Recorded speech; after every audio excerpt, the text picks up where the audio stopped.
O ministro da Fazenda, Fernando Haddad, anunciou um pacote para tentar reduzir o rombo das contas públicas em 2023. Detalhes com Marília Sena. O ministro da Fazenda, Fernando Haddad, quer diminuir o déficit fiscal deste ano. O valor previsto é de 231,5 bilhões, o equivalente a 2,3% do PIB. Haddad acredita que pode diminuir esse rombo em torno de 0,5% a 1% do PIB, valor equivalente a 90 bilhões e 100 bilhões de reais. O pacote apresentado por Haddad prevê medidas para aumentar a arrecadação do governo.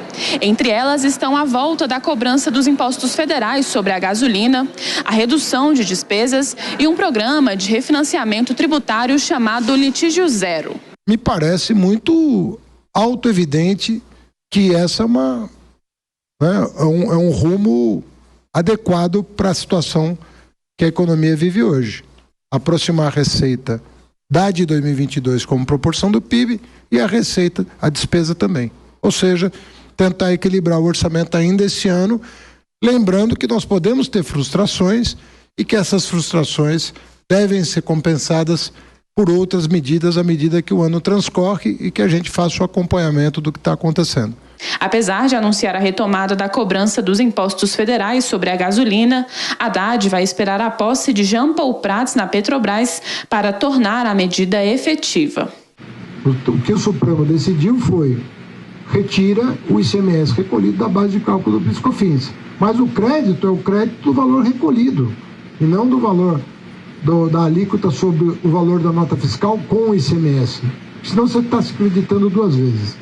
O drama aqui é que o Ministério não fez nada. Não fez absolutamente nada para reparar isso aqui. E basta um esclarecimento de lei para que pacifique o entendimento sobre a real base de cálculo do PIS/COFINS. Então, é uma medida reparadora de um prejuízo que foi tomado ano passado, o dobro do que seria. O Litígio Zero prevê o refinanciamento de dívidas de pessoas jurídicas maiores de 60 salários mínimos, com descontos que vão até 100% dos juros e multas devidos. Para pessoas físicas, micro e pequenas empresas, o Litígio Zero vai permitir um desconto de 40% a 50% sobre o valor total da dívida. Haddad também criticou a atual taxa básica de juros, a Selic, que está em 13,75% ao ano. O ministro disse que, ao retornar ao Fórum Econômico de Davos, vai começar a formatar o Desenrola, programa de Lula para ajudar os cerca de 70 milhões de endividados brasileiros. O voto de qualidade no CARF também será retomado. Isso inclui a discussão de desempate a favor do governo em disputas tributárias. Bom, e para falar sobre as medidas anunciadas pelo Ministério da Fazenda hoje à tarde, conversamos agora com o economista e professor da Faculdade do Comércio de São Paulo, Denis Medina. Professor, boa noite, seja bem-vindo. Olá, boa noite, Kalina. Boa noite, Emanuel. Obrigado. Imagina, a gente que agradece. Bom, primeiramente, professor, como essas medidas anunciadas por Haddad foram recebidas pelo mercado? Bom, o mercado recebe isso de certa forma receosa. É importante porque está preocupado com o déficit fiscal, está preocupado com questões que o mercado já tinha pontuado que seriam caras, né? É importante a gente equilibrar as contas do governo, mas de certa forma, assim, ele olhou muito pelo lado das receitas, né? Então, vamos colocar aqui que a gente vai conseguir recuperar isso, que a gente vai conseguir arrecadar melhor aqui, a gente vai tirar a desoneração da gasolina. Então, algumas medidas, se não a grande maioria, foram, na verdade, para rever as receitas. Ou seja, está colocando na planilha ali que vai conseguir arrecadar mais. E, de certa forma, assim, o governo anterior, para aumentar a arrecadação, ele diminuiu a carga tributária, com isso aumentou a atividade econômica e aumentou a arrecadação. Esse governo não fala em crescimento econômico, ele fala em aumentar a arrecadação, vamos melhorar aqui a forma de arrecadar, vamos... Né, na verdade, muito se falou ali em cima das questões que estão em discussão no CARF, né, mas estão em discussão justamente porque existe um complexo, né, como eles gostam de falar, um arcabouço ali fiscal e tributário que é complexo e que muitas vezes gera dúvidas, e ele citou justamente ali, né, o ICMS, retirar o ICMS da base do PIS/COFINS. Então, são coisas extremamente técnicas, né, que muitas vezes para o empresário que está preocupado com o seu próprio negócio, em ganhar dinheiro, isso é confuso, né, não está claro, não está. Então, o que precisa ser feito é pensar num planejamento não, né, mas uma reforma tributária onde a gente consiga simplificar a arrecadação, o contribuinte consiga evitar cair no CARF, porque ali houve algum problema, né? Então eles estão discutindo como é que a gente vai resolver esses problemas que estão lá. Ótimo. Agora, e para a gente não ter mais problemas? Essa é uma questão que eu acho que faltou aí nesse planejamento, né? Bom, antes de eu passar para o Emanuel também, eu perguntei como essas medidas afetaram o mercado, mas vamos, né, trazer para a gente como que essas medidas afetam a população brasileira, o cidadão. Tá. O cidadão em si, né, eles colocou algumas questões lá justamente para reduzir juros e multa, uma espécie de um refis, mas disse que não era um refis, para conseguir recuperar esses créditos tributários que estão em discussão ali. Então, de certa forma, é importante também para o cidadão estar regular com o fisco, estar regular com a Receita Federal, mas me pareceu que assim, o projeto é para regularizar em 12 meses. Muitas vezes as dívidas, né, se formaram porque não teve condições do pagamento. Então, talvez 12 meses é um prazo curto para regularização, né? Então, assim, a população ainda precisa entender um pouco melhor dos detalhes, né? Depois ele deixou os secretários ali explicando mais detalhadamente, mas ele tem muitos pormenores ali que precisa ser analisado e ver se isso efetivamente vai cumprir, né, o papel que ele espera, que é melhorar, arrecadar mais, né, aumentar a arrecadação. Emanuel. Professor, boa noite. Eu tenho uma preocupação sempre que qualquer governo, seja esse, o anterior ou o próximo, vem dizer que vem equilibrar as contas públicas. Porque, via de regra, o que os governos do Brasil fazem é aumentar a carga em vez de reduzir a despesa. Tá? E a gente sabe, né, existe um conceito em economia chamado curva de Laffer, que diz que se você vai aumentando a tributação, a arrecadação não aumenta na mesma proporção. Chega num ponto que, na verdade, cai, porque desestimula a atividade econômica. O senhor acredita que esse aumento de PIS/COFINS, acabar com um voto de empate favorável ao consumidor no CARF, que vai retirar dezenas, se não mais de uma centena de bilhões de reais na economia, vai contribuir para diminuir ainda mais a expectativa do PIB para este ano e para os próximos anos?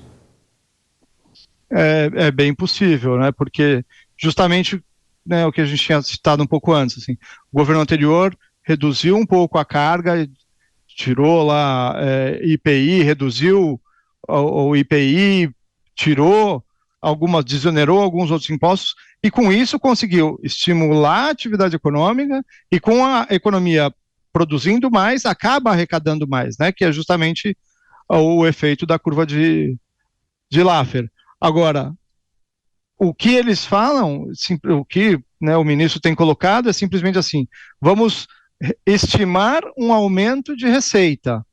Então, eu me preocupo porque, assim, sempre que a gente faz planos de negócio, por exemplo, em sala de aula ou com outros alunos, essa questão da planilha aceita tudo, né? Então, vou vender 10% mais.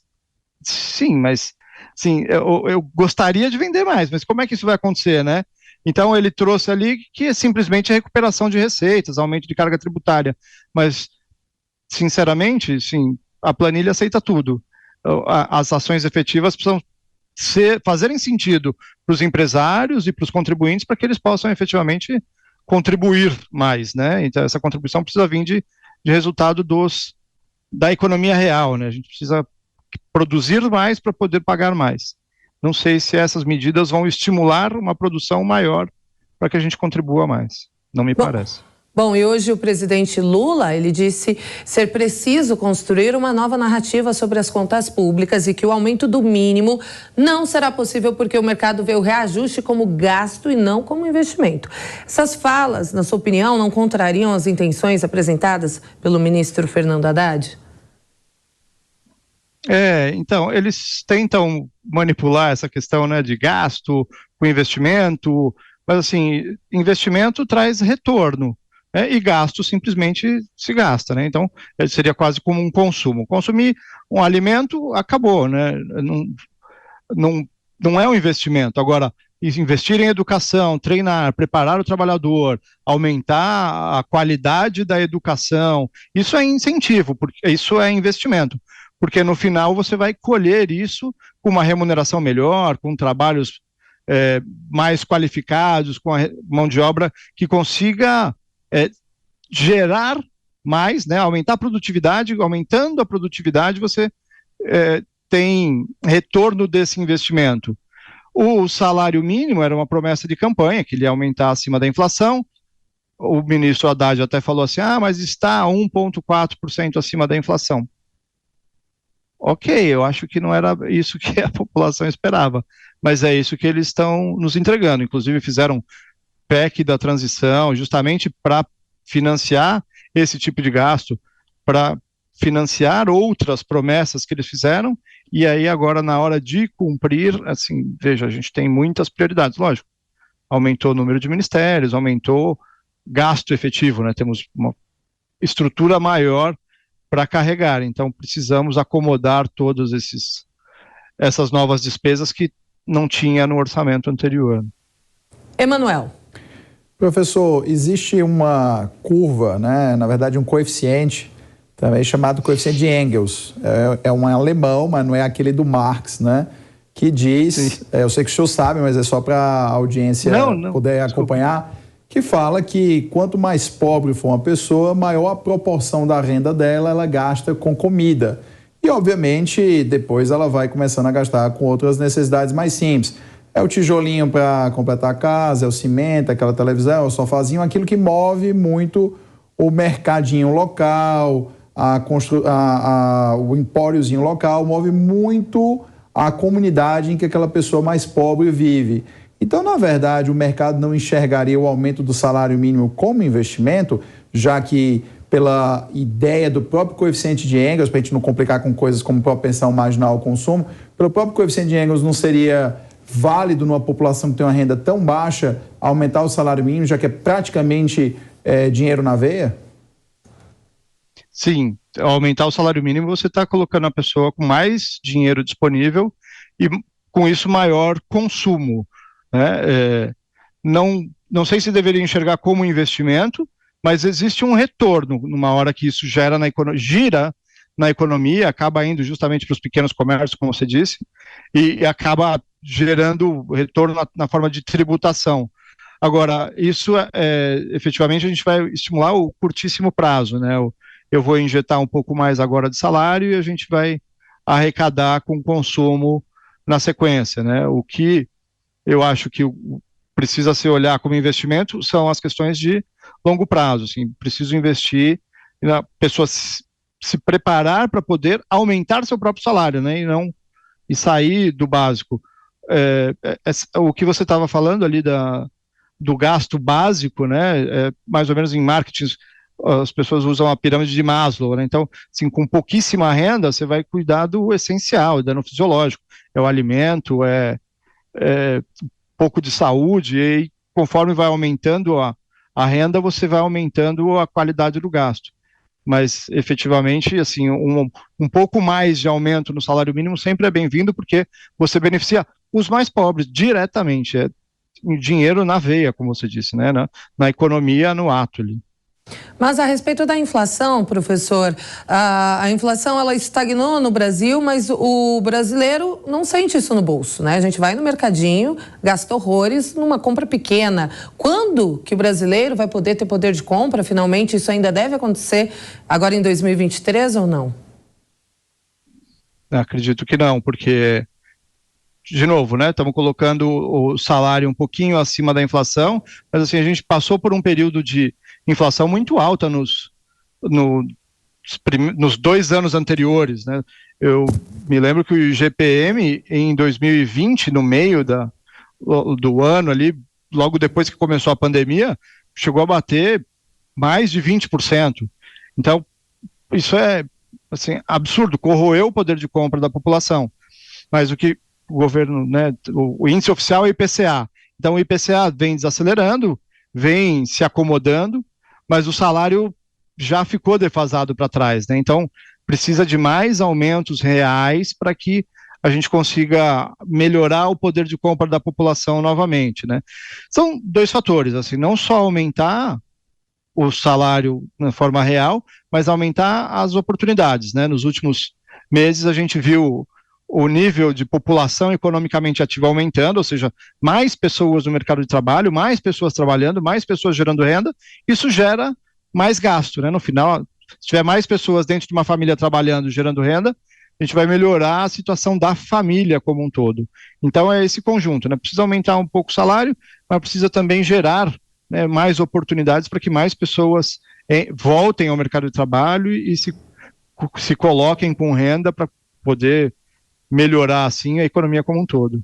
Tá certo. Denis Medina, obrigada, professor, pela entrevista. Excelente noite para o senhor.